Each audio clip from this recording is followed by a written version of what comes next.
Même Sissa, Mopti et Gao, les participants se sont exprimés sur le contenu de l'avant-projet de la nouvelle constitution et ont fait part de leurs préoccupations à la délégation de rédaction du document. Regardons. Un face-à-face entre la commission de rédaction de la nouvelle constitution et les forces vives de Taoudéni, Tombouctou, Douanza, Bandiagara et Mopti. À l'ordre du jour, la restitution de l'avant-projet de la Constitution de la République du Mali. Plus de 200 représentants des pouvoirs publics, des partis politiques, des légitimités traditionnelles et religieuses, ainsi que ceux des organisations de la société civile, ont répondu présents à l'appel. Les principales innovations, il y en a beaucoup.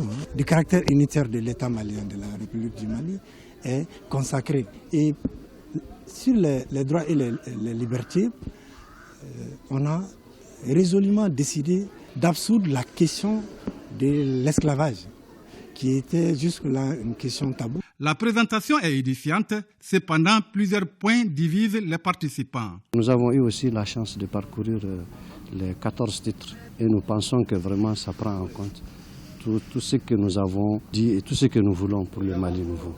La question que je me pose, pourquoi on reconduit encore la même Cour constitutionnelle dans la plénitude de ses fonctions? Si on parle d'un État laïque et que je crois que tout le monde a le libre choix de sa religion et de ce qu'il doit faire pour la contribution de ce Mali. Donc ça, c'est un peu ce qui m'a impressionné. La diminution des institutions aussi. Moi, je vois que vraiment ce qui est plus important quand même, c'est surtout par rapport à la famille. Ils ont dit que l'homme ne se marie pas avec un homme, une femme ne se marie pas avec une femme. Donc le mariage reste tel qu'il est. Et les différents échanges, il est ressorti des points saillants, la satisfaction de certaines personnes, des ressortissants d'autres régions qui ont vu leurs préoccupations et leurs situations prises en charge après la séance d'écoute. Toutes choses qui nous font espérer que ce texte fondamental, cette loi, cet avant-projet est un condensé de l'aspiration des Maliens pour le Mali croit que nous sommes toujours en train de prôner.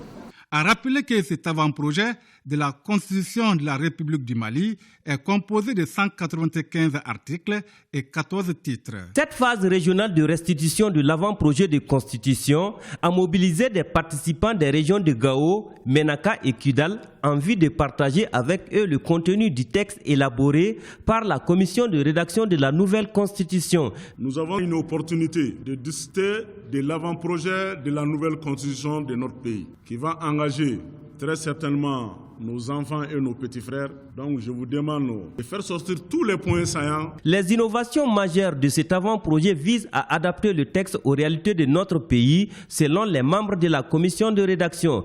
Les innovations que nous avons dans ces textes sont nombreuses et nous ne pouvons que vous énumérer. Au sortir des débats, les participants se disent globalement satisfaits et pensent que les dispositions contenues dans ce texte correspondent à leurs attentes. Ce qui m'a beaucoup plu aussi, c'est surtout là où ils ont parlé de langue. Et je trouve que c'est le français qui est vraiment la langue. Et c'est le français avec tout le monde peut communiquer. Notons que cette phase régionale de restitution de l'avant-projet de constitution a regroupé les autorités administratives, les élus, les syndicats ainsi que les représentants de la société civile des régions de Gao, Menaka et Kidal.